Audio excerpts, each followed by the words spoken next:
ذکر حق کے نور سے روشن ہے اس کی صبح و شام، اس کے ہر گوشے میں گونجے حق تعالی کا کلام، یہ ادارہ مجلس تعلیم القرآن جس کا نام۔ یا ایہا الناس کلوا مما فی الارض حلالا طیبا ولا تتبعوا خطوات الشیطان انہ لکم عدو مبین۔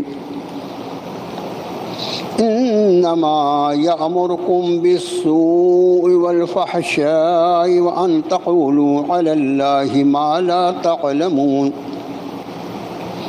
وَإِذَا قِيلَ لَهُمُ اتَّبِعُوا مَا أَنزَلَ اللَّهُ قَالُوا بَلْ نَتَّبِعُ مَا أَلْفَيْنَا عَلَيْهِ آبَاءَنَا أَوَلَوْ كَانَ آبَاؤُهُمْ لَا يَعْقِلُونَ شَيْئًا وَلَا يَهْتَدُونَ۔ وَمَثَلُ الَّذِينَ كَفَرُوا كَمَثَلِ الَّذِي يَنْعِقُ بِمَا لَا يَسْمَعُ إِلَّا دُعَاءً وَنِدَاءً صُمٌّ بُكْمٌ عُمْيٌ فَهُمْ لَا يَعْقِلُونَ۔ يَا أَيُّهَا الَّذِينَ آمَنُوا كُلُوا مِن طَيِّبَاتِ مَا رزقناكم واشكروا لله إن كنتم إياه تعبدون۔ إنما حرم عليكم الميتة والدم ولحم الخنزير وما أهل به لغير الله فمن اضطر غير باغ ولا عاد فلا إثم عليه إن الله غفور رحيم۔ إن الذين يكتمون ما أنزل الله من الكتاب ويشترون به ثمنا قليلا أولئك ما يأكلون في بطونهم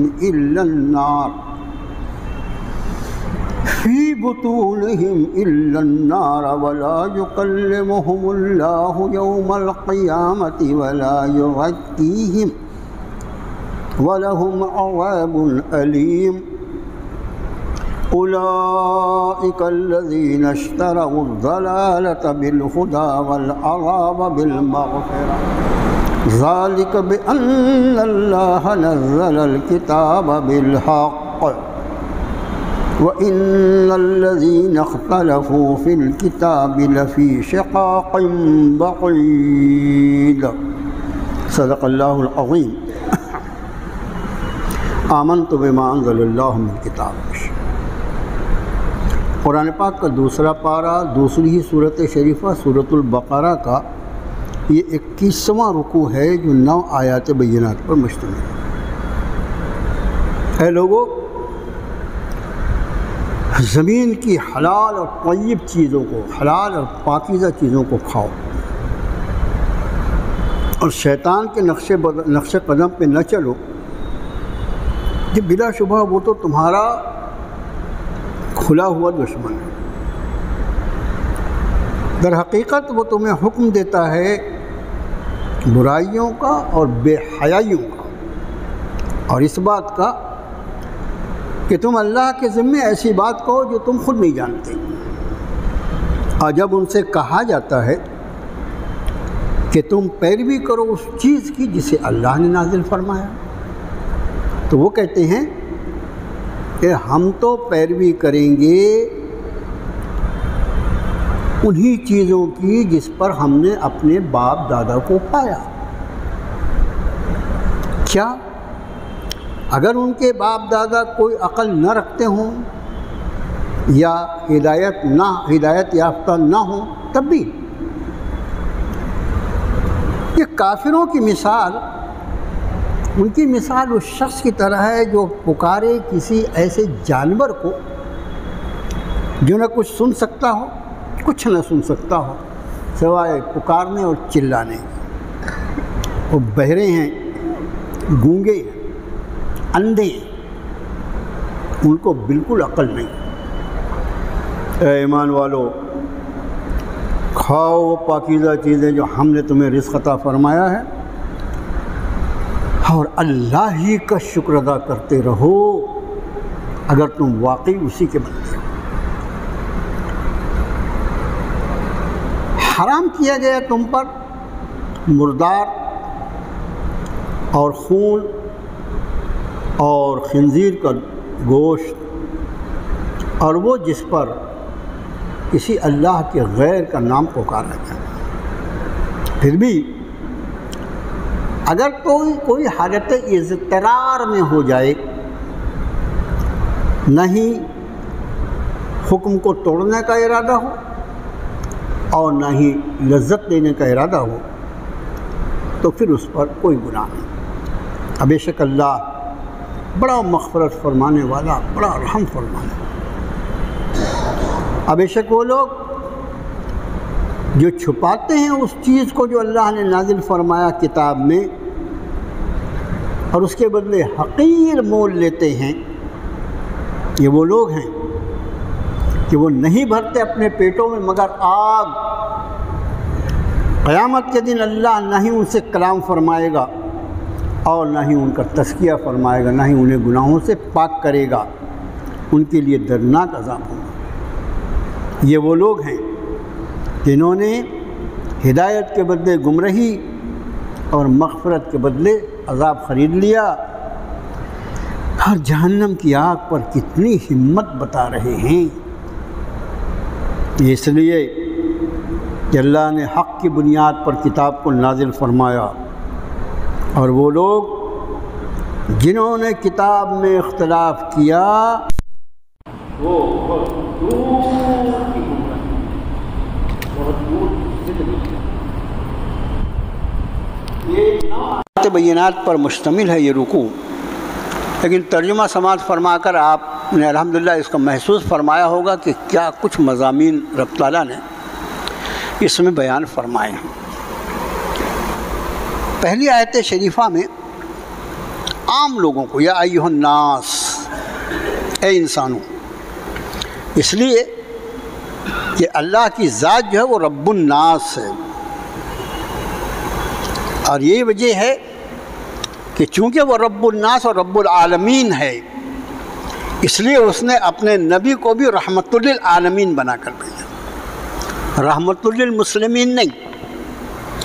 نہ اللہ رب المسلمین ہے اور نہ نبی کی ذات رحمت للمسلمین ہے، اللہ بھی رب العالمین ہے، اور اس کے حبیب اور آخری نبی جو ہیں وہ بھی رحمت للعالمین ہے۔ میرے بھائیوں، حقائق جو ہوتے ہیں وہ ماننے یا نہ ماننے کے محتاج نہیں ہوتے۔ یہ اللہ کے سوا کوئی رب ہو ہی نہیں سکتا، اللہ کے سوا کوئی رب ہو ہی نہیں سکتا۔ تو اب ظاہر ہے کہ جو مانے اس کا رب تو ہے، لیکن جو بدنصیب اس کی ربوبیت کا اقرار نہیں کرتا اس کا رب بھی بہرحال اللہ۔ ٹھیک اسی طرح چونکہ ہر انسان کو اپنی زندگی کے گزارنے کے لیے ایک نبی اور رسول کی ضرورت ہوتی ہے، جس کو اللہ نے جس سلسلے رسالت کو سیدنا آدم علیہ نبی صلی والسلام سے شروع فرما کر خاتم الانبیاء، امام الانبیاء، خاتم المرسلین جناب محمد الرسول اللہ صلی اللہ علیہ وسلم پر تکمیل فرمایا، اب جو لوگ اس نبی پر ایمان لا کر ان کی اتباع اختیار کریں، ان کے نبی تو ہیں وہ، لیکن جو بدنصیب ان کی نبوت کا انکار کریں، بہرحال ان کے بھی نبی وہی ہیں۔ اس لیے فرمایا یا ایھا الناس، اے لوگو، اے انسانوں، کلوا مما فی الارض حلالا طیبا، کھاؤ زمین کی حلال پاکیزہ چیزیں۔ دو لفظ استعمال ہوا۔ حلال جو ہے، حل کا مطلب ہوتا ہے کسی گرہ کو، کسی گٹھان کو کھول دینا، تو حلال کا مطلب ہوتا ہے پابندی کو ہٹا دینا جس کی اجازت دے دی گئی، اور حرام کا مطلب ہوتا ہے کسی پابندی کو عائد کر دینا، کسی روک کو لگا دینا، ایک معنی۔ پھر وہ دوسرے کئی معنی ہوتے ہیں، جیسے مسجد حرام، اس کا مطلب انتہائی حرمت والی مسجد، انتہائی عزت والی مسجد، حرم، اور یہ جو الفاظ ہیں بہرحال اب یہ عربی زبان ہے، اس کی وسعتوں کا کیا کہنا۔ تو رب تعالیٰ نے فرمایا کہ زمین کی پاکیزہ اور حلال چیز، حلال اور پاکیزہ چیزیں، یہ بات خیال رہے کہ جتنی چیزوں کو اللہ نے اپنے بندوں کے لیے حلال قرار دیا ہے وہ ساری کی ساری چیزیں اپنے وجود کے اعتبار سے پاک اور صاف ہیں، اور جتنی چیزوں کو اللہ نے منع فرمایا ہے وہ جس کو حرام کہا جاتا ہے وہ سب کی سب چیزوں پر ناپاکی کا حکم لگتا ہے۔ ایک بات۔ دوسری بات، چونکہ ساری کائنات کا خالق حقیقی وہ ہے، اس لیے الا لہ الخلق والامر، یہ خیال رکھو، خبردار، غور سے اس بات کو اپنے دھیان میں بٹھا لو، لہ الخلق والامر، تخلیق بھی اسی کی ہے اور حکم بھی اسی کا چلے گا۔ تو کسی بھی چیز کا حلال یا حرام قرار دینا یہ صرف اختیار اللہ کو حاصل، اور جو لوگ بربنائے جہالت، ابھی تو کیا ہے دنیا میں زبان کھلی ہوئی ہے نا، چلاؤ جتنی زبان چلانا ہے، ایک دن آئے گا جس دن اس پر سیل کی جائے گی اس دن سمجھ میں آ جائے گا۔ جو لوگ بربنائے جہالت حلال و حرام کے مسائل میں اپنے ہاتھ ڈالنے کی کوشش کرتے ہیں، علماء نے لکھا یہ خدا کی خدائی میں ہاتھ ڈالنا ہے، معمولی گناہ نہیں ہے۔ میں آپ سے بہت ادب سے عرض کرتا ہوں میرے بھائی، دنیا کیا کر رہی ہے، لوگ کیا کر رہے ہیں، لوگ کیا کہہ رہے ہیں، لوگ کیا، اس سے ہمیں بحث نہیں۔ کل نفس بما کسبت رہینا، مجھ سے میرے اعمال کا حساب لیا جائے گا، مجھ سے میری زبان کا حساب لیا جائے گا، مجھ سے میرے اقوال اور اعمال پوچھے جائیں گے۔ اپنے اپنے انفرادی اعمال اور اقوال کو درست کرو۔ سب سے زیادہ عمل جس چیز سے ہوتا ہے، صادر ہوتا ہے، وہ زبان ہے۔ اللہ کا واسطہ دے کر تو اپنے زبان کو قابو میں رکھو۔ ارے کیا ضرورت ہے اتنا بولنے کی؟ میں نے اس کے پہلے بھی کئی مرتبہ آپ کے سامنے حضرت عیسیٰ روح اللہ کا ایک قول نقل کیا، کیا پیاری بات حضرت نے فرمائی۔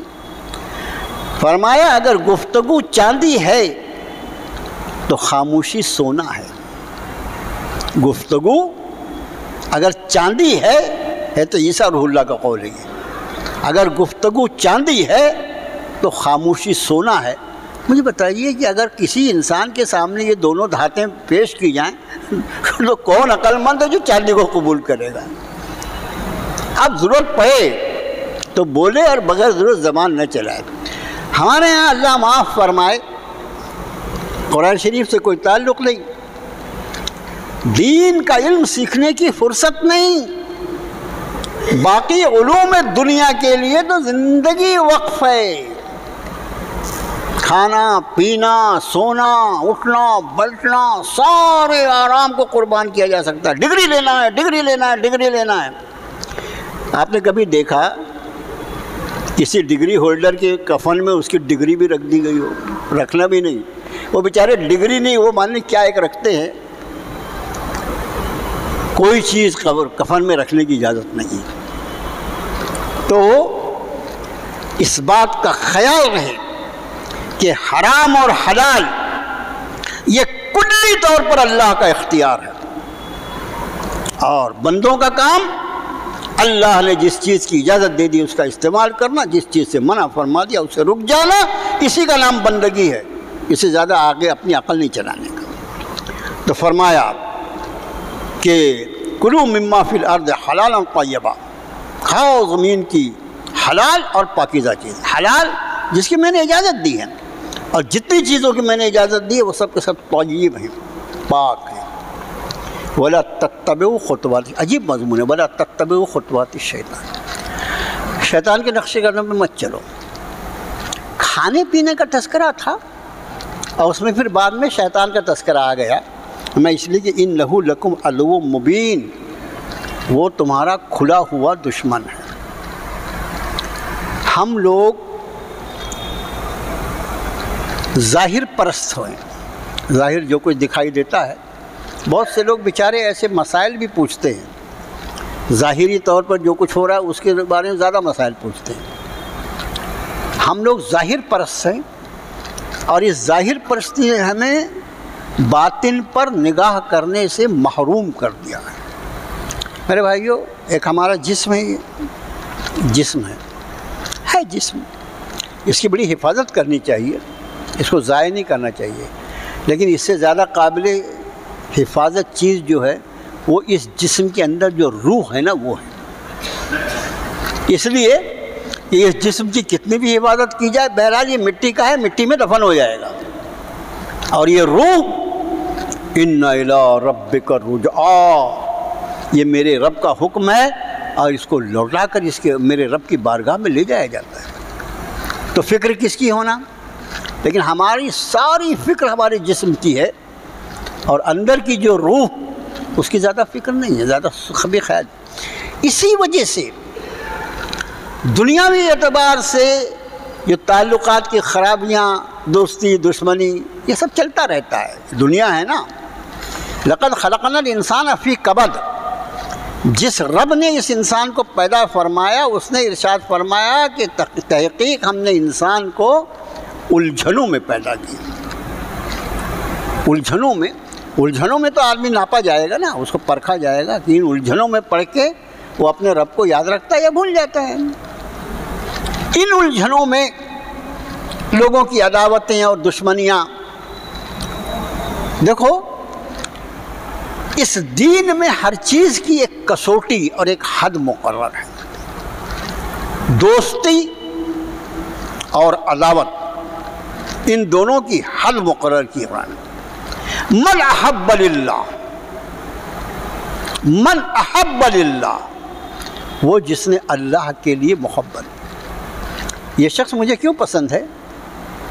اس لیے کہ یہ شخص بڑا اللہ سے ڈرنے والا ہے، بڑا اللہ کا عابد بندہ ہے، بڑا اللہ کا نیک بندہ ہے، بڑا اللہ کے دین کی خدمت کرنے والا ہے، بڑا اللہ کی کتاب سے تعلق رکھنے والا ہے، بڑا احکام خداوندی کا پابند ہے. اس لیے میں اس سے محبت کرتا ہوں. میرا رشتہ نہیں ہے اس سے کوئی، لیکن میرے اللہ کا احکام کا پورا کرنے والا، اس لیے مجھے بہت اچھا لگتا ہے.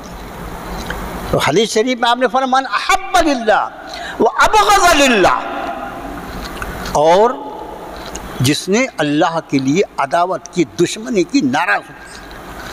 ہماری ساری دوستی اور دشمنی اپنے مطلب کے لیے رہتی ہے. اور یہ خیال رہو، کوئی تعلق اگر کسی دنیاوی غرض کے لیے پیدا کیا جاتا ہے تو جب وہ غرض پوری ہو جاتی ہے تو اس کے بعد وہ تعلق چاہنے کے بعد بھی باقی نہیں رہتا.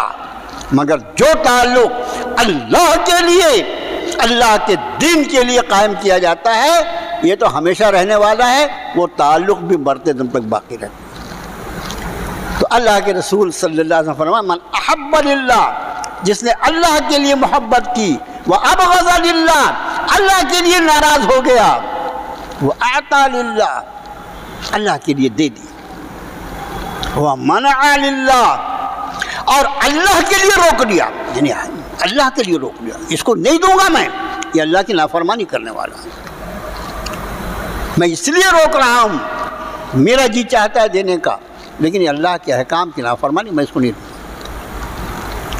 فرمایا فقد استکمل الایمان، اس نے ایمان کو مکمل کر دیا. تو میرے بھائیو، عرض یہ کر رہا تھا آپ کا خادم کہ ہماری ظاہر پرستی کی وجہ سے ہماری دنیاوی دشمنیاں جو ہیں وہ تو ہمیں بہت یاد رہتی ہے. فلاں میرا مخالف ہے، وہ مجھے تکلیف پہنچانا چاہتا ہے، اس نے میری پراپرٹی کو ہڑپ لیا، اس نے یہ کیا، دنیا بھر کے لڑائی ہے.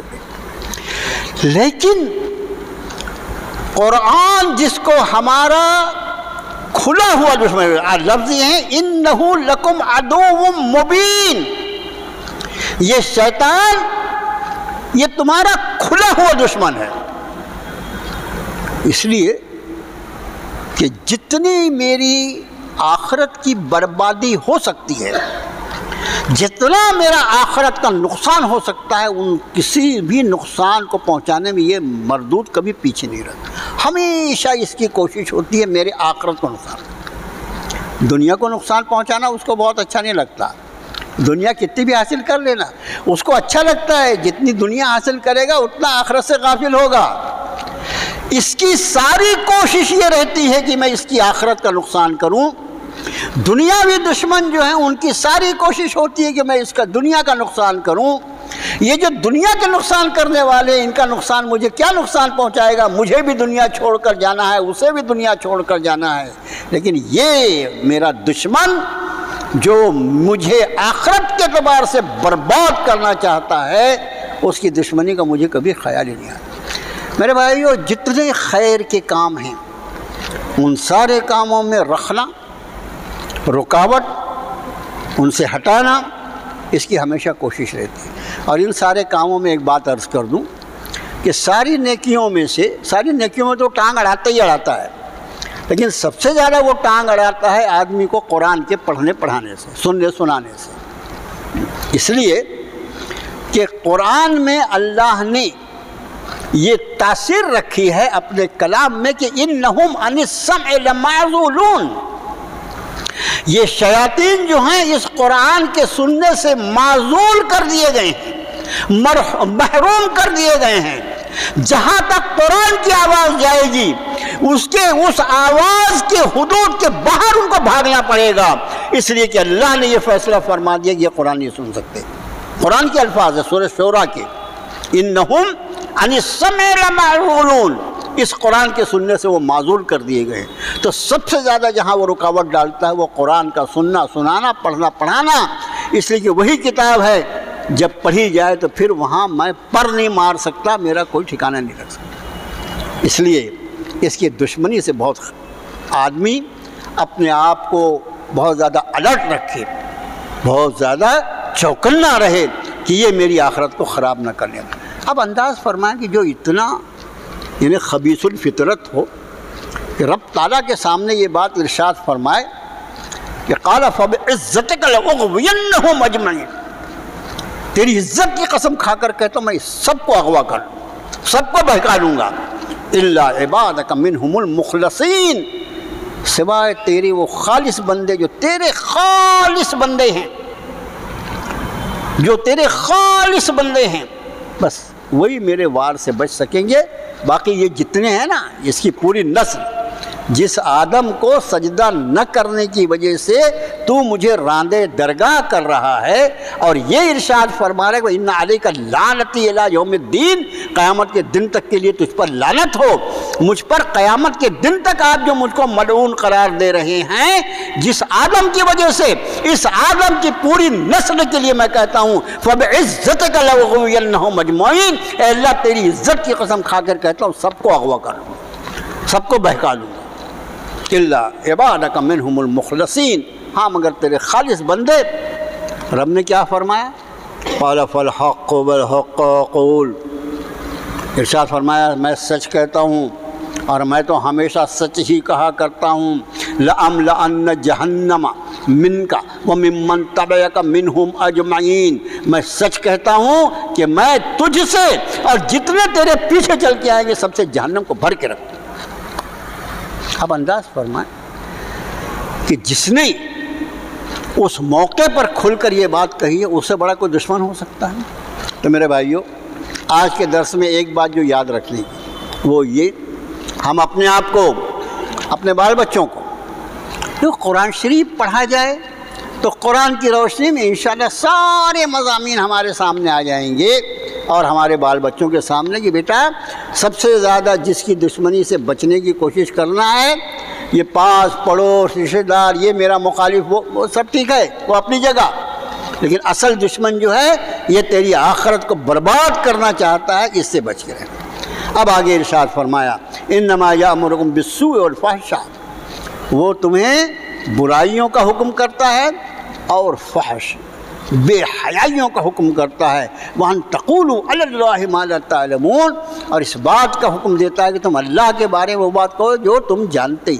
تین باتیں فرمائی رب نے، ایک تو برائیاں، میں نے شروع میں عرض کیا ساری برائیاں، سارے گناہ اس پر اکساتا ہے۔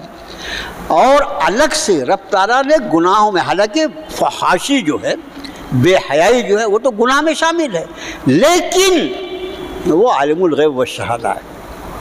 فحاشی جو ہے وہ سینکڑوں گناہ اپنے اندر رکھتی ہے، بے حیائی جو ہے۔ اسی لیے اللہ کے رسول صلی اللہ علیہ وسلم جو بات ارشاد فرمائی نا، جب کسی کے اندر سے حیا نکل جائے، شرم نکل جائے، پھر اس کا جو چیز چاہے وہ کرے، جس کا جی چاہے وہ کرے۔ حیا یہ اللہ کی خاص عطا ہے حضرت انسان کو، انسان کے اندر جو اللہ نے خاص یعنی عناصر رکھے ہیں، اس میں ایک بڑا عنصر جو ہے وہ حیا کا ہے۔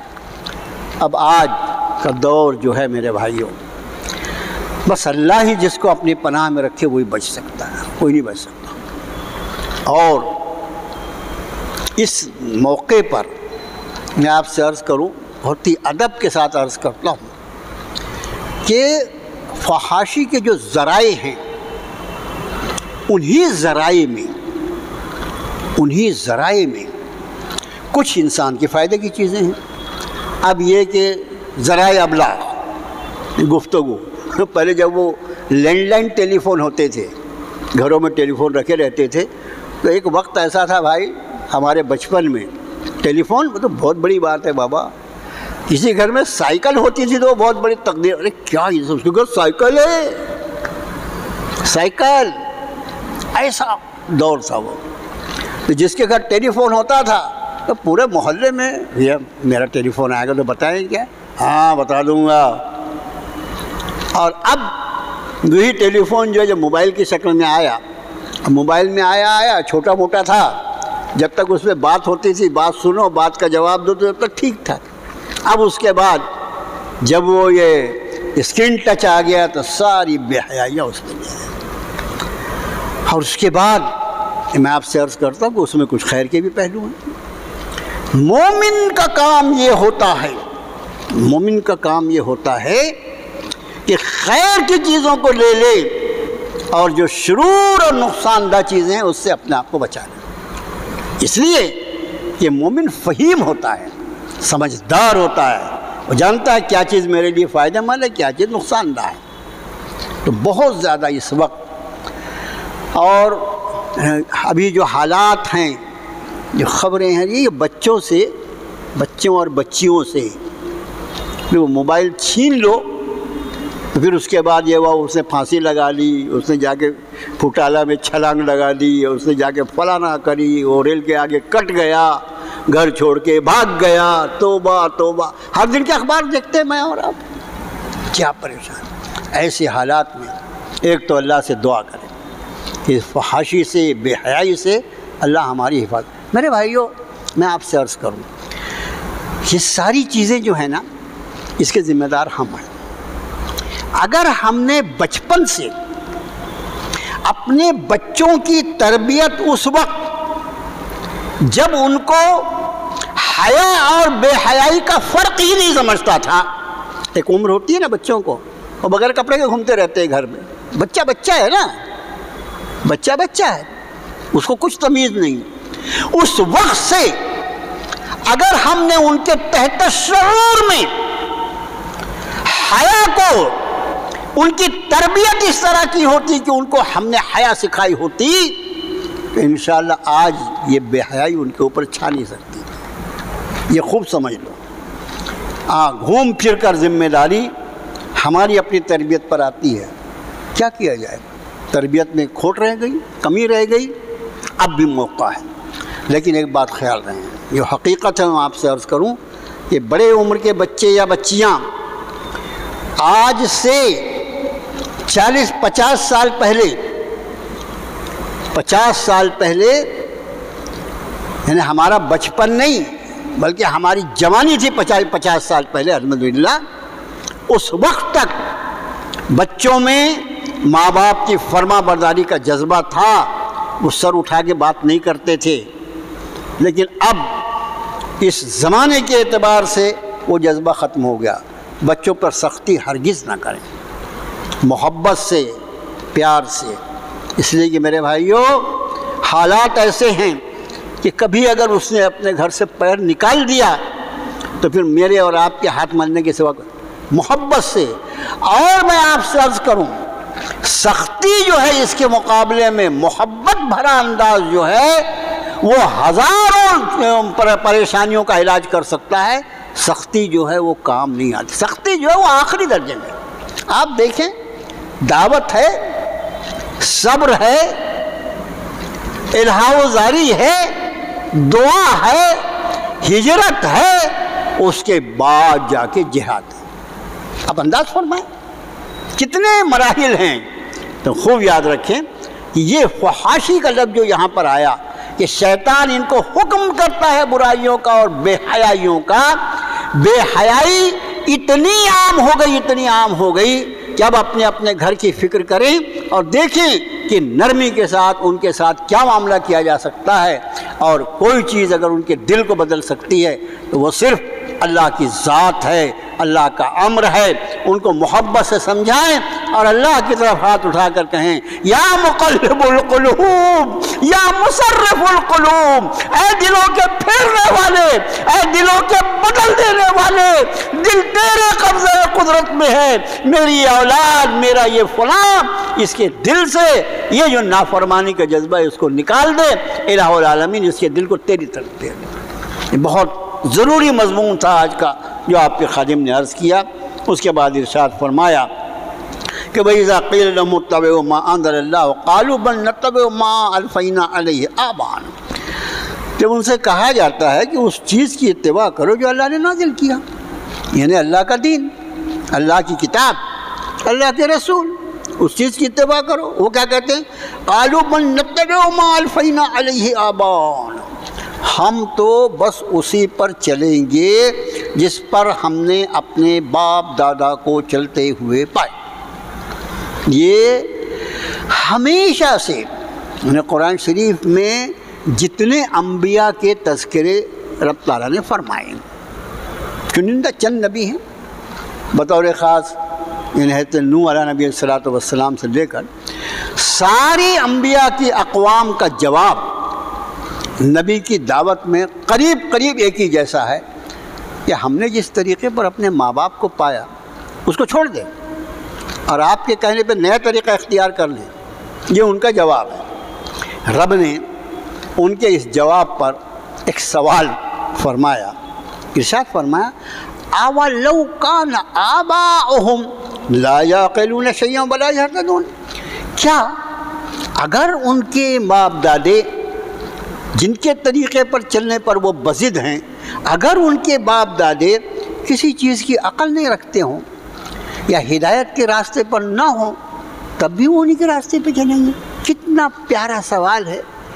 گویا اگر تمہارے آباء و اجداد ہدایت یافتہ ہوں،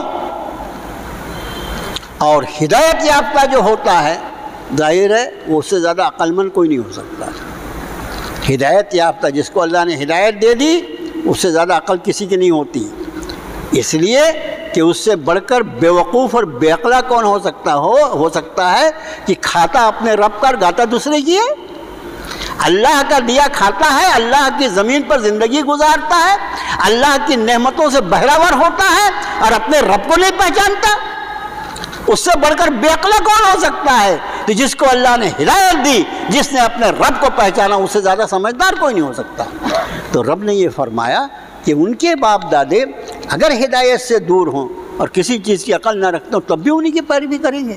یہاں پر ایک بہت ہی پیارا نقطہ مفسرین نے جو لکھی وہ یہ، گویا رب تعالیٰ یہ ارشاد فرما رہے ہیں کہ باپ دادا کے طریقے پر چلنا جب تک وہ ہدایت کے راستے پر ہوں اس میں کوئی عیب نہیں ہے. منع اس راستے سے کیا جا رہا ہے جہاں خدا نہ خواستہ ہمارے باپ دادا یا ہمارے آبا و اجداد ہدایت سے ہٹے ہوئے ہیں اور ہم صرف اپنی نسل پرستی کے شوق میں ان کے پیچھے چلے جا رہے ہیں اور جا کے اپنے آپ کو جہنم کا ایندھن بنائے، اس سے منع فرمائے. ورنہ حقیقت کیا ہے؟ دیکھو احکام شریعت جو ہے نا، احکام شریعت ہم تک کیسے پہنچے؟ ذرا اس پہ غور فرمائیں. احکام شریعت کے پہنچنے کے ذرائع جو ہیں، ایک تو اللہ کی کتاب ہے، دوسرے جناب رسول اللہ صلی اللہ علیہ وسلم کی احادیث مبارکہ ہیں، ٹھیک ہے۔ لیکن ایک اور طریقہ ہے جس سے یہ دین ہم تک پہنچا ہے، وہ یہ ہے کہ حضرات صحابہ کرام رضوان اللہ تعالی علیہم اجمعین نے اللہ کے رسول صلی اللہ علیہ وسلم سے دین سیکھا، پھر ان کی آل اولاد تابعین تبع تابعین انہوں نے اس دین پر ویسا ہی عمل کیا جیسا انہوں نے صحابہ کو دیکھا، اور پھر ایک دوسرے کو دیکھتے دیکھتے دیکھتے تو اس دین کا ہم تک پہنچنے کا ایک تیسرا راستہ جو ہے وہ ہمارے اسلاف کا طرز اور ان کا طریقہ کار ہے۔ ہم عملی طور پر ان کی اقتداء کرتے ہیں جنہوں نے براہ راست جناب رسول اللہ صلی اللہ علیہ وسلم دین کو سمجھا تھا اور سیکھا تھا اور اس پر عمل کیا تھا۔ ایک دن بھی نبی کریم صلی اللہ علیہ وسلم کے اس دنیا سے تشریف لے جانے کے بعد ایک دن بھی ایسا نہیں گزرا کہ پوری اللہ کی زمین پہ نمازیں نہ پڑھی گئی ہوں، کوئی ایک دن بھی ایسا نہیں گزرا کہ رمضان آیا ہو اور روزے نہ رکھے گئے ہوں، کبھی ایسا دور نہیں آیا کہ لوگوں نے زکوٰۃ نہ ادا کی ہو، جانوروں کی قربانی، سارا کا سارا دین جو ہے ہم عملی طور پر اپنے ان اسلاف کے طریقے پر عمل کرتے ہیں جنہوں نے کتاب و سنت سے دین سیکھ کر عملی طور پر ہمارے سامنے رکھا۔ تو یہاں پر ان باپ دادا کی تقلید کو قرآن منع کر رہا ہے جو ہدایت کے راستے سے دور ہو۔ ایک اور بات عرض کر دیتا ہوں، یہ اس کے پہلے بھی میں نے عرض کیا ہے، وہ یہ کہ نیکیاں جو ہوتی ہیں، کسی نے نیکی پر عمل کیا، نیکی کا کام شروع کیا، تو قرآن نے فرمایا کہ جس نے کسی نیکی کی کام کی سفارش کی اس کے لیے ویسا ہی اجر جیسا کرنے والے ہو۔ اسی طرح اگر کوئی شخص کسی برائی کو شروع کرتا ہے، کسی گناہ کے کام کو شروع کرتا ہے اور اس گناہ میں اس کے شروع کرنے کے بعد کوئی ملوث ہوتا ہے، تو اس گناہ کرنے والے پر، جو بعد میں گناہ کرنے والا ہے اس پر بھی اس کا گناہ ہوتا ہے، اور جس نے گناہ کو شروع کیا اس پر بھی گناہ ہوتا ہے۔ اسی کو عذاب جاریہ، ثواب جاریہ، ثواب اور عذاب جاریہ ہے۔ اچھا، اس کا ثبوت جو ہے وہ یہ ہے، اب کیا ثبوت ہے اس کا کہ اس کو شروع کرنے والے بھی اللہ کے رسول صلی اللہ علیہ وسلم نے ارشاد فرمایا کہ چونکہ قابیل نے سب سے پہلا قتل کیا حابیل کا، تو آپ ارشاد فرماتے ہیں اب دنیا میں جتنے قتل ہوتے رہیں گے ان سارے قتل کرنے والوں کو اس قتل کا گناہ ملے گا، اور اس قتل کا ایک گناہ قابیل کے سر پر بھی جائے گا، اس لیے کہ قابیل نے گناہ کی ابتدا کی تھی۔ اس سے آپ انداز فرمائیں، اللہ نہ کرے ہمارے کسی یعنی خاندان میں یا کوئی ہمارے جان پہچان میں اس نے کوئی چیز شروع کر دی، اب بیچارہ بھولا بھالا تھا، نہیں تھا دین کا علم، جیسے بھی کیا، اگر ہم اس گناہ کے سلسلے کو روکنے میں کامیاب ہو گئے، خدا کی قسم احسان ہوگا اس مرنے والے پر کہ جہاں سے وہ سلسلہ روکے گا وہاں سے اس کے سر پہ گناہ جانے کا سلسلہ رک جائے گا۔ بہت بڑا کام ہے میرے بھائی، جو کر رہے ہیں سب کر رہے ہیں، ارے ایسا تو، اور خاص طور سے یہ سب کچھ رسموں کے نام پر بہت زیادہ ہوتا ہے، اس سے بچنے کی کوشش کریں۔ اب آگے ارشاد فرمایا، ایک آیت شریفہ چھوڑیں، اسی درس کا وقت پورا ہونے آ رہا ہے۔ یا ایھا الذین آمنوا کلوا من طیبات ما رزقناکم واشکروا للہ ان کنتم ایاہ تعبدون، اے ایمان والو کھاؤ پاکیزہ چیزیں جو ہم نے تمہیں رزق دیا ہے، واشکروا للہ، اور صرف اللہ کا شکر ادا کرو، ان کنتم ایاہ تعبدون، اگر واقعی تم اسی کی بندگی کرتے ہو، اور یہ واقعہ ہے کہ اس کے سوا کون عبادت کے لائق ہے، رزاق بھی وہ ہے، معبود بھی وہ ہے، خالق بھی وہ ہے، مالک بھی وہ ہے، ساری صفات اسی ایک اللہ میں، اسی کا دیا کھاتے ہو اور اسی کا شکر ادا کرتے رہو۔ ایک مضمون۔ اب اس کے بعد ایک ایسی آیت شریفہ جو پورے قرآن میں 2-3 مرتبہ ہے، انما حرم علیکم المیتۃ والدم ولحم الخنزیر وما اہل بہ لغیر اللہ، حرام کیا گیا تم پر میتہ۔ میتہ کہتے ہیں مردار کو۔ مردار کیا ہے؟ مردار وہ حلال جانور، جو حرام جانور اس سے کیا بحث ہے، وہ تو حرام ہے پہلے سے. کتے کی کیا بحث کریں گے، کتا تو پہلے سے حرام ہے. جو حلال جانور ہے، مرغا، مرغی، بکرا، جو حلال جانور اپنی موت مر جائے بغیر ذبح کیے، بغیر شرعی ذبح کے مر جائے، اس کو میتہ کہا ہے. تو ہمیشہ خیال رکھو کہ میتہ جو ہے وہ حلال جانور کے لیے استعمال ہوگا. حرام جانور تو پہلے سے حرام ہے. تو فرمایا حرام کر دیا گیا تم پر میتہ، خود سے مرا ہوا جانور. مشرکین مکہ ان کا یہ تھا کہ کوئی جانور خود سے مر جائے، حلال جانور بھی، وہ حلال حرام کا ان کا جو بھی اسٹینڈرڈ تھا، وہ جانور مرے ہوئے جانور کو بڑے شوق سے کھاتے تھے. وہ ذبح کرنا ان کو ضروری نہیں تھا. اور اس پر دلیل کیا دیتے تھے معلوم ہے؟ یہ مسلمانوں کو کیا ہو گیا، یہ خود ذبح کرتے ہیں، بسم اللہ اللہ تو کھا لیتے ہیں. اپنا مارا وہ کھاتے ہیں، اللہ کا مارا وہ نہیں کھاتے. سنا آپ نے انہیں دلیل بھی کیسی دیتے تھے. ابھی جو مر گیا اللہ کے حکم سے مرا نا، اس کو کھانے میں کیا اعتراض ہے؟ اصل میں کون اللہ کے حکم سے مرا اور کون چھری سے مرا، یہ بات نہیں ہے میرے بھائیو. اصل چیز جس کو مومن جانتا ہے وہ ہے کہ اللہ جس کی اجازت دے وہ کرنا ہے، جس کو منع کر دے اس سے رک جانا ہے. تو فرمایا حلال جانور جو خود سے مر جائے اس کو حرام کیا. والدم، اور خون جو ہے یہاں خالی دم ہے، لیکن سورہ انعام میں دم مسفوح فرمایا، بہتا ہوا خون. ذبح کے وقت جو خون نکلتا ہے وہ ذبح کے بعد اس کے ٹکڑے بوٹی کیے گئے. اللہ کا شکر ہے مسلمان گوشت کو اچھی طرح دھا کے 2-3 مرتبہ دھویا جاتا ہے، بالکل پاک صاف کر کے کھانا چاہیے. پاک چیز بھی، جو کھانے کی حلال چیز بھی اگر ناپاک ہو تو اس کا کھانا حرام ہے. یہ قمر ہے. اس لیے قرآن نے حلالن طیبن کہا. وہاں میں یہ بات عرض کرنا بھول گیا کہ حلال بھی ہو اور پاک بھی ہو. جیسے کسی چیز پر کوئی ناپاک چیز لگی تو ناپاکی تو نجس ہے نا، وہ کیسے کھائے گا آدمی؟ تو خون جو دم مسفوح ہے، جو خون بہتا ہوا ہے وہ حرام ہے. لیکن ذبح کے بعد جو کوئی بوٹی پہ جو خون کے چھینٹے رہ جاتے ہیں وہ دم مسفوح نہیں ہے، بہتا ہوا خون ہے، وہ جمع ہوا خون ہے. اسی طرح حدیث شریف میں اللہ کے رسول صلی اللہ علیہ وسلم نے فرمایا ہمارے لیے 2 خون حلال کیے گئے. 2 خون حلال کیے گئے. کون سے 2 خون؟ تلی اور کلیجی. تلی اور کلیجی یہ دونوں جمع ہوا خون ہے. لیکن اللہ کے رسول نے فرمایا یہ. لیکن ایک بات عرض کر دوں کہ اللہ کے رسول صلی اللہ علیہ وسلم اس کو کھانا پسند نہیں فرماتے تھے. کچھ چیزیں ایسی ہیں کہ جہاں پر آپ کا مزاج مبارک میں انتہائی نفاست تھی، انتہائی نفاست. گوشت میں آپ دست کا گوشت پسند فرماتے تھے، ران کا گوشت پسند نہیں فرماتے. میں یہ ران کھانا حرام ہے ہم یہ نہیں بول رہے ہیں، یہ ایسا بولوں کوئی کا آپ سمجھ لیں دوسرا حرام ہے ناجائز ہی نہیں. لیکن آپ کے ذہن مبارک میں نفاست اتنی تھی کہ ران جو ہے وہ چونکہ پیشاب کی جگہ سے قریب ہے اور دست جو ہے اس سے دور ہے، جانور کا سامنے کا حصہ دست کہلاتا ہے. تو آپ دست کا گوشت پسند فرماتے تھے، ران کا گوشت ناپسند فرماتے. اسی طرح کلیجی اور تلی آپ نے فرمایا دونوں جمے ہوئے خون ہمارے لیے حلال قرار دیے گئے. ولحم الخنزیر، اور خنزیر کا گوشت.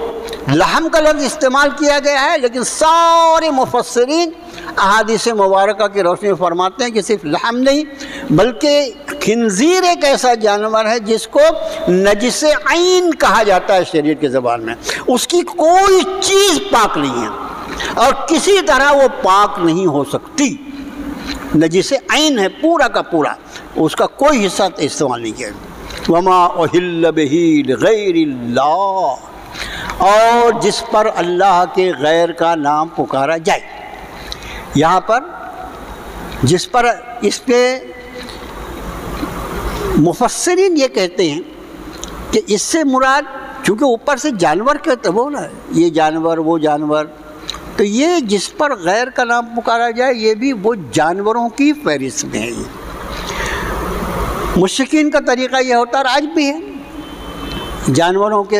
جانوروں کو بتوں کے نام پر اللہ کے غیر کے نام پہ چھوڑ دیا یہ جانور، اور پھر اسی طرح غیروں کے آستانوں پر جانوروں کو اللہ کے غیر کے نام پہ انہوں نے استغفر اللہ ذبح کیا.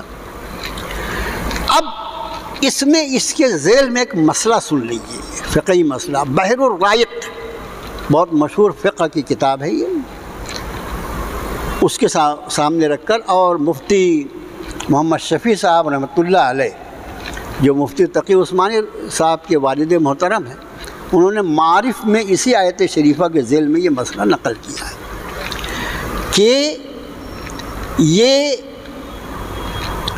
اسی کی روشنی میں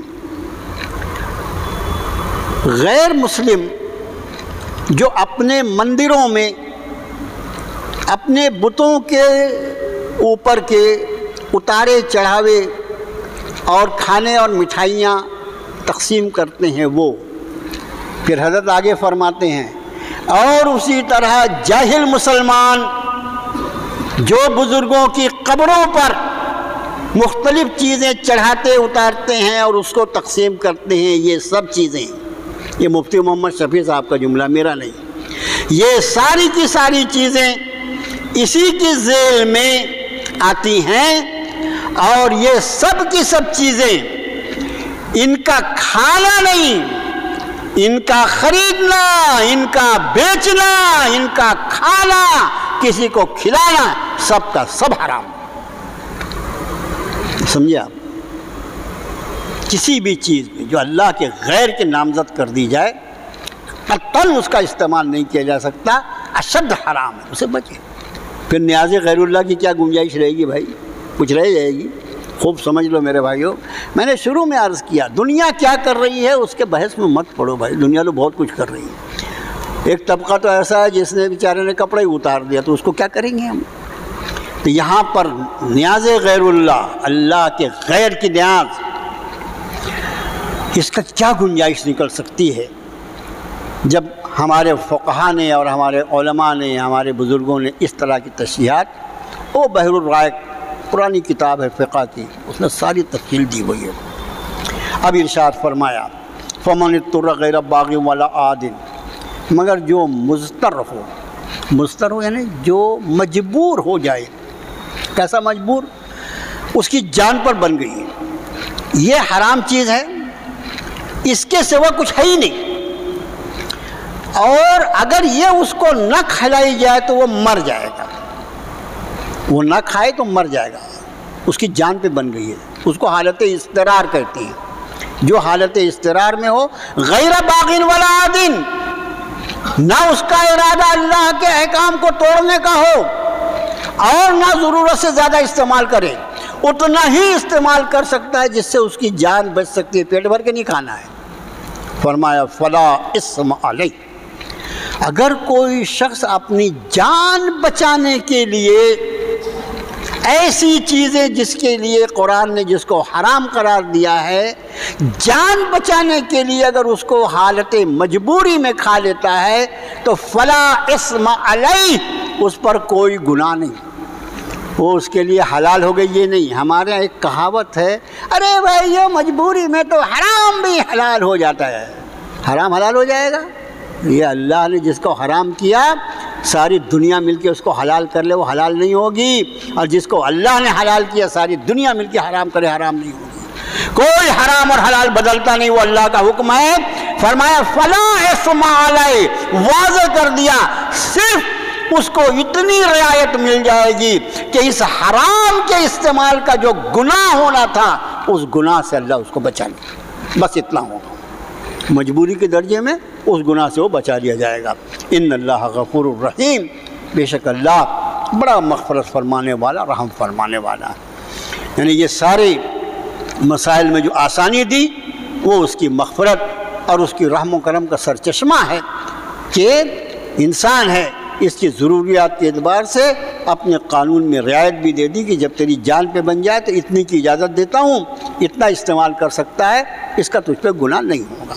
وَإِنَّ الَّذِينَ يَكْتُمُونَ مَا أَنزَلَ اللَّهُ مِنَ الْكِتَابِ وَيَشْتَرُونَ بِهِ ثَمَنًا قَلِيلًا، وہ لوگ جو چھپاتے ہیں وہ جو اللہ نے نازل فرمایا کتاب میں، وَيَشْتَرُونَ بِهِ ثَمَنًا قَلِيلًا، اور اس کے بدلے تھوڑی سی حقیر قیمت حاصل کرتے ہیں، أُولَٰئِكَ مَا يَأْكُلُونَ فِي بُطُونِهِمْ إِلَّا النَّارَ، یہ اپنے پیٹوں میں آگ کے سوا کچھ اور نہیں بھر رہے ہیں، اللہ کے احکام کو چھپانا۔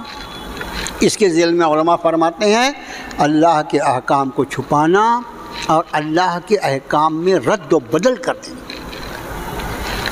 جو یہود کرتے تھے، جو نصارہ کرتے تھے، اور اللہ معاف فرمائے جو ہمارا پیٹ پرست مولوی کرتا ہے، سب جو گناہ ہے سب انہی کی طرف ڈال دینا، ہم کچھ نہیں کرتے۔ جو ہمارا پیٹ پرست مولوی کرتا ہے، اللہ مجھے معاف فرمائے، وہ خوب سمجھتا ہے کیا حرام ہے کیا حلال ہے، لیکن آنکھیں بند کر کے اللہ کے احکام میں رد و بدل کرتا ہے۔ یہ سارے لوگ جو اللہ کے احکام کو، اس کی آیتوں کو جو اللہ نے کتاب میں نازل فرمایا ہے، اس لیے کہ سارے احکام کی بنیاد تو کتاب اللہ ہے نا، سارے احکام کی بنیاد اللہ کی کتاب ہے، احادیث رسول اللہ کی کتاب کی تفسیر ہے، احکام فقہ یہ قرآن و حدیث سے مسائل ان سب بات کیے گئے ہیں۔ تو جو بھی اس میں کوئی تبدیلی کرتا ہے وہ کیا کرتا ہے؟ فرمایا یہ اپنے پیٹ میں آگ کے سوا کچھ نہیں بھرتا۔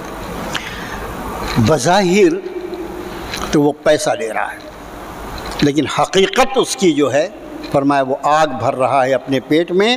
وَلَا يُكَلِّمُهُمُ اللَّهُ يَوْمَ الْقِيَامَةِ وَلَا يُزَكِّيهِمْ، اس کے اس گناہ کا بار جو ہوگا وہ یہ کہ اللہ قیامت کے دن اس سے کلام نہیں فرمائے گا اور نہ ہی اسے گناہوں سے پاک۔ میرے بھائیو، یہ دونوں چیزیں، اللہ کلام فرمائے اور اللہ گناہوں سے پاک کر دے۔ گناہوں سے پاک اللہ کے سوا کون کر سکتا ہے؟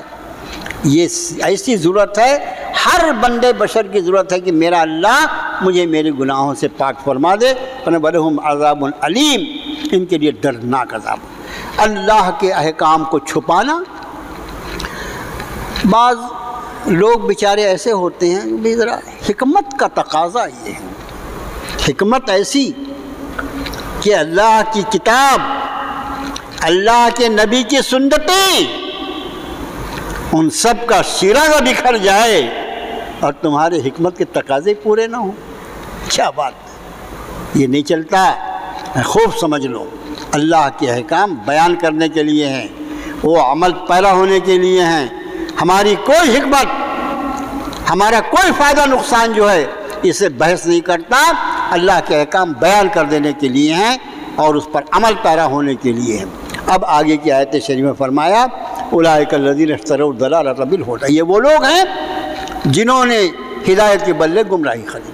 اللہ نے کتاب نازل فرمائی ہدایت کے لیے، انہوں نے گمراہی کو قبول کر لیا۔ والعذاب بالمغفرہ، اور یہ وہ لوگ ہیں جنہوں نے مغفرت کے بدلے عذاب کو خرید لیا۔ آپ انداز فرمائیں، ہدایت کے بدلے گمراہی خریدی، مغفرت کے بدلے عذاب خریدا۔ اللہ نے کتاب نازل ہی اس لیے فرمائی اپنے نبی پاک صلی اللہ علیہ وسلم پر کہ انسانیت اللہ کے عذاب سے بچ کر اللہ کی مغفرت کی حقدار ہو جائے۔ لیکن ان کا سلیکشن ہے، ان کی پسند ہے، ان کا چوائس ہے کہ انہوں نے بجائے ہدایت کی گمراہی کو پسند کیا، بجائے مغفرت کے عذاب کا راستہ پسند کیا۔ رب تعالیٰ نے فرمایا فما اصبرہم علی النار، پورے قرآن میں ایک ہی جگہ ہے یہ آیت ہے، فما اصبرہم علی النار، آگ پر کتنی ہمت دکھا رہے ہیں۔ دنیا کی آگ پر کوئی ہمت دکھاتا ہے میں اس میں چھلانگ لگاتا، لیکن ان کا حال یہ ہے کہ جہنم کی آگ کے اوپر اندر جانے کی ہمت بتا رہے ہیں، اس کے بارے میں ان کے ذرا خوف نہیں آ رہا ہے کہ اس آگ میں ان کو ڈالا جائے گا۔ تو ان کا فما اصبرہم علی النار، میرا جہاں تک مطالعہ ہے پورے قرآن میں یہ مقام ایک ہی ہے، کتنا آگ پر اپنی ہمت دکھا رہے ہیں۔ ذالک بأن اللہ نزل الکتاب بالحق، اللہ نے کتاب کو حق کے ساتھ نازل فرمایا۔ وَإِنَّ الَّذِينَ اخْتَلَفُوا فِي الْكِتَابِ، وہ لوگ جنہوں نے کتاب میں اختلاف کیا، لفی شقاق بعید، بہت دور کی گمراہی میں نکل گئے۔ اللہ سے دعا اللہ ہماری آپ کی پوری امت کی حفاظت فرمائے۔ چلتے چلتے پھر عرض کر دیں، جیسا کہ اس کے پہلے بھی عرض کرتے رہے کہ اپنے تعلیم القرآن کے لیے جو ایک عمارت خریدی جانے والی بازو والی، اس کی تاریخیں قریب آتی جا رہی ہیں، برائے کرم اس کی طرف متوجہ رہیں۔ تو اسے کل سے انشاءاللہ العزیز جو آن لائن ترجمے کی کلاس انشاءاللہ شروع کریں گے، اور اللہ نے توفیق دی تو انشاءاللہ یہ خادم بھی کچھ اس میں خدمت اپنی پیش کرے گا۔ تو وہ جن لوگوں نے اس میں ایڈمیشن لیا ہے، ہم کو یہ تھا کہ تھوڑے سے لوگ ایڈمیشن دیں گے، لیکن ایڈمیشن جو ہے وہ بہت زیادہ ہو گئے، تقریباً 250 ایڈمیشن ہوئے ہیں۔ 250 لوگوں کا آن لائن کلاس چلانا اپنے سے بڈھے آدمی کے لیے، بس اللہ سے دعا کریں کہ اللہ کروا دے۔ اور اس کو جو لوگ اس میں ایڈمیشن لے چکے ہیں وہ MST جو ایپ ہے وہ لوڈ کر لیں اپنے پر۔ اس کو ہم گوگل میٹ پہ بھی نہیں چلائیں گے اور زوم پہ بھی نہیں چلائیں گے، اس لیے گوگل میٹ اور زوم دونوں پر 100 کی پابندی ہے، اور یہ MST جو ہے اس میں 300-500 لوگ اکٹھے ہو سکتے ہیں۔ اس لیے جو لوگ اس میں شامل ہو رہے ہیں ان سے میری درخواست ہے کہ وہ MST کو لوڈ کر لیں ایپ کو، اور انشاءاللہ کل ہماری کلاس ہوگی 10 بجے سے 10:30 بجے تک رات میں انشاءاللہ، اور دن یہی ہوگا پیر منگل بدھ جمعرات، صرف ہفتے میں 4 دن ہوگی۔ کل ذرا اس کے پہلے آپ لوگ کانٹیکٹ میں آ جائیں، یہ پہلا دن رہے گا، آواز نہیں آ رہی ہے، فلاں نہیں ہو رہا ہے، یہ باہر کے لوگ بھی ہیں، اس میں کشمیر کے کچھ ہیں، کچھ UP کے ہیں، اور کہاں کے لوگوں نے ایڈمیشن لیا ہے۔ ہم کو تو کچھ آتا نہیں، وہ بیچارہ پوتا ہے وہی سب وہ ڈیل کرتا ہے، آپریٹر وہی رہے گا انشاءاللہ جو ریکارڈنگ کرتا ہے۔ دعا کریں کہ اللہ تعالیٰ میرے بھائیوں اخلاص عطا فرمائے، اللہ اخلاص عطا فرما دے ہم کو بھی اور جو لوگ اس میں شامل ہو رہے ہیں، اور اللہ ہم سب پر اپنی کتاب کو آسان فرما دے، اپنے دین کا علم عطا فرما دے، اپنی معرفت عطا فرما دے، اپنی پہچان عطا فرما دے، اپنی محبت عطا فرما دے۔ اے اللہ اپنی رضا پہ چلنا آسان فرما دے۔ وصلی اللہ تعالی علی خیر خلقہ محمد و آلہ و اصحابہ اجمعین۔